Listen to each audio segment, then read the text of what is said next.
What's crackin'? My name is Hans, and for today's video guys, pag-usapan natin guys yung 687,000 guys na account na naban or na-restrict dito guys sa Nightcrow. So ito guys yung bagong update nila, pero April 17 pa ito guys ni-release, pero ipapakita natin sa inyo guys yung details and ano yung mga reasons bakit na-restrict or na-ban yung mga accounts na to. So dito guys, aaralin natin kung ano ba yung nangyari dito para syempre guys, hindi tayo makasali or hindi tayo ma-restrict or maban yung account natin dito sa Nightcrows. Kasi lahat ng napaghirapan natin, masasayang lang yan. And also, para maging aware din tayo sa policies na meron sila. So guys, didiretso na agad tayo dun sa website and let's go! So para mapunta kayo dito guys, click nyo lang tong nightcrows.com, tapos click nyo lang tong news, then notice. And dito guys sa notice, piliin nyo lang dito. For example, ayan, click natin yung notice. So click nyo lang dito yung progress report account restriction. So click lang natin to. And then scroll down lang natin. So ito yung sinasabi ko sa inyo guys, 687,000 yung naban. So ayan, 687,508 guys yung naban dito. So ito yung mga reasons, pero bago tayo pumunta dyan, dito muna tayo guys. So we do not accept any behaviors or trials that may disturb the in-game economy with any abnormal means, exhorting the justified right that every honest cruise should have. To fulfill this duty of ours, our team carefully monitored and actively removed players who did not adhere to the operational policy, term of use, fair play pledge, causing negative influence on the in-game ecosystem by using the game service in inappropriate way and etc. So dito na tayo guys. So dito minonitor daw nila, and eto guys yung numbers of account na kanilang ni-restrict or binan. So reasons dito is use of unauthorized programs, cheating tools, and violation of operational policy. So meron ako nakita sa Facebook guys, isa na rin dun yung gumagamit siya ng VPN. Ang nangyari guys is na-restrict yung account niya. Meron siyang date na nilagay dun, or meron silang date, July ata yun, bago niya guys magamit yung kanyang character. So, ibig sabihin, mag-aantay siya ng ilang months bago niya magamit yung kanyang character. So, ibig sabihin lang nun guys, restricted yung account niya for ilang months. And also, sabi rin dito, multi-boxing on one PC to run more than one client. So, ito nga yung sinasabi natin. Ayan, so use of unauthorized program. So, kahit ano man yan, kung ano man yung programs na ginagamit nyo na possible na ginagamit nyo for Nightcrow. So, ayun, hindi ko lang alam kung paano nila yun guys na monitor, pero isa yun sa mga bawal. And also sabi rin dito, running the game client with multiple IP addresses. So isa na siguro to, ito na ata yung sa may VPN. Pero itong multi-boxing on one PC, run more than one client, ayan, isa rin yan.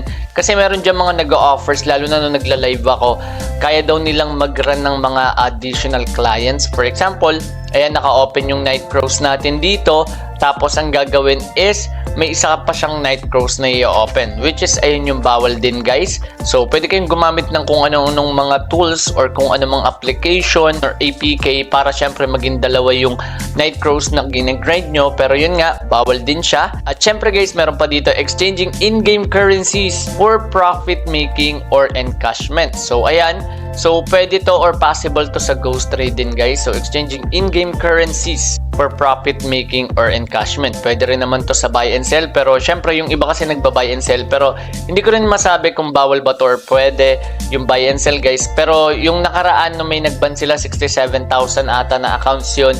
Isa rin to sa sinabi doon, exchanging in-game currencies for profit making or encashment. So syempre, pinaparami mo yung diamonds mo through encashment, through buy and sell. Kaya ang ginagawa natin, kung mapapansin nyo, ito, ayan, may mga mapupulot ako dito guys na nagbibigay sa akin ng diamond. So for example, ito, pwede ko itong masell guys ng 10. Ayan, so pwede natin yan masell. So ayan, meron tayong mga history dito katulad nito. Yung mga collections items binibenta natin instead na mag-buy and sell tayo. Kasi dati nagba-buy and sell ako, kumita ako ng malaki yan doon. Madali lang kasi siya guys, kasi sobrang vulnerable ng market. For example, etong Morion natin dito. Etong Morion namin guys, 43 na lang. So, pwede kong bilhin yan and antayin ko na lang umangat. Pero, syempre, at the moment, medyo pababa yung more yun. So, nung umpisa kasi sobrang vulnerable. Pero, pwede ka pa rin makahanap dito ng mga vulnerable items. For example, itong Seal of Advancement, patuloy siyang umaangat.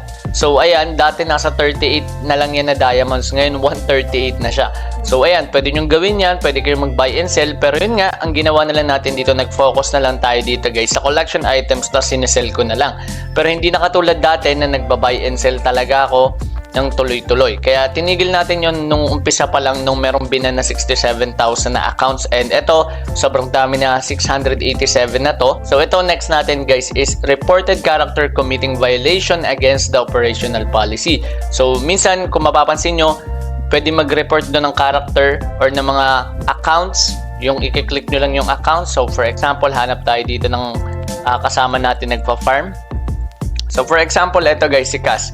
So pwede mo to i-report, tapos ilalagay mo lang dito, guys. So once na i-report mo yan, syempre ang gagawin nila, i-monitor nila yung activity ng character na yon, lalo na kapag maraming report. So meron din naging issue dito, guys, kasi meron na nakawan na nag-boss hunt sila. Ang ginawa nila, lahat sila ni-report nila yung character na yon. Pero syempre, minomonitor yan, hindi porket nag-report ka or marami kayo nag-report is mababan or marirestrict na yung account. So ayun, guys, medyo marami lang tayong binibigay sa inyong additional ideas para syempre, guys, maging aware kayo. So hindi tayo straight to the point nagpapaliwanag. Pinapaliwanag din natin yung additional experience na possible baka ginagawa nyo rin or maisip nyo na possible na gumana pero yun pala bawal, guys.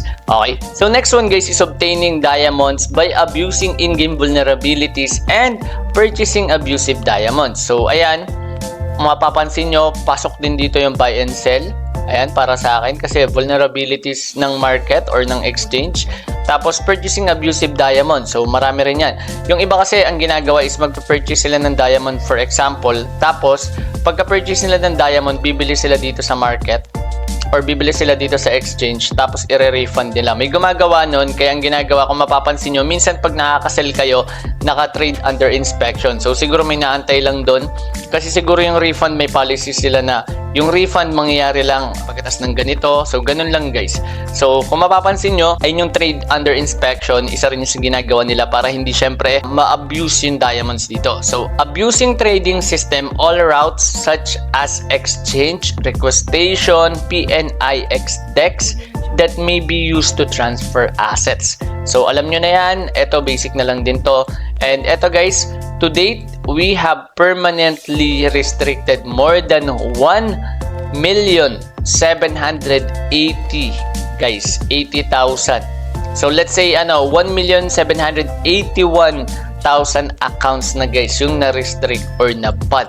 So ayan, guys, medyo mag-ingat kayo, sobrang dami neto, sobrang nagkakamali. Pansinin nyo, kung nagkaroon kayo dito ng issue tapos i-message nyo sila, tapos 1 million yung magme-message na yan, malamang yung character nyo mag-aantay ng matagal. For example, katulad nung in-explain ko, 2 months or 3 months siya. So, para lang masagot yung kanyang inquiry or yung kanyang pag-a-appeal dito. Kasi sabi rin dito, guys, please note that it may take a long time to receive an answer if you don't submit your inquiry ticket through the routes above or through the route above. So, ito, pwede kayo mag-message, guys, regarding dun sa inyong account. Pero ayan, sabi dito, appeal for game restriction. I-click nyo lang yan. Pero ayan, katulad nga sinabi ko, sobrang dami niyan, guys. Tapos sinabi na rin dito, it may take a long time. So ito palang wordings pa lang na to, guys, sobrang kawawa ka. Kaya kapag na-restrict yung account mo, malamang baka gumawa ka na lang ng bago. So sabi dito, human authentication progress additionally. Verification will be additionally required for accounts referred to below. Players whose gameplay has been suspected for against the operational policy, Article 11, Game Use Restriction Standard. Number 2, player who has been repeatedly accused for a certain violation. So, yun nga, yung sa may report, pag magre-report ka ng account, kung na-check nila, for example, sabihin natin suspected bot farm, tapos trinay nila i-monitor, guys, and nakita nila wala naman, tapos meron ulit nag-report sa'yo about suspected bot farm, tapos chinek nila ulit, wala ulit. So, ayun, pagka-check ulit nila, may report ka na naman. So, yun, lalagyan na nila ng additional, guys, additional human authentication. We will continue to do our best in order to ensure a safe, fair, and fun gaming environment for all our players. So, ito lang magiging problema dun, guys, sa mga binaban nila. Kasi, for example, magkakamali sila. Or, for example, ako, nag-try akong gumawa dito ng hindi ko man lang nabasa yung pledge fair play. So, for example, nakapag-abuse tayo ng diamonds nang hindi natin nalalaman. So, kaya natin ginawa tong video na ito para maging aware kayo guys. Kasi sayang din yung pinaghirapan nyo kung isa kayo sa mga mababan dito. So, or marirestrict yung account. Kaya, ayun nga guys, pwede nyo basahin yun. So, kung mapapansin nyo, nandito naman siya, fair play pledge. So, pwede nyo basahin to. And ayun, pwede nyo makita kung ano yung mga dapat nyo gawin at hindi nyo dapat gawin. So ito, nakalagay naman dyan, napakalaki naman ng nilalagay nilang not. So we shall not use or install any external software or illegal programs represented by hacks or mods, which may cause a troublesome for internal functionality of the game. Tapos ayan, so ito guys, gawin na natin ito ng second na video regarding this one. So today din natin gagawin kung ano yung mga dapat at hindi dapat gawin dito sa Nightcrows. So yun lang yung meron tayo for today's video guys. And sana guys nakatulong itong video na ito. Kung nakatulong man guys, please follow me on TikTok. And also guys, subscribe on my YouTube channel. Para syempre guys, magkaroon na rin ako dito ng seed. Kasi kailangan ng 500 subscriber guys doon sa YouTube. So maraming salamat guys sa pakikinig and God bless.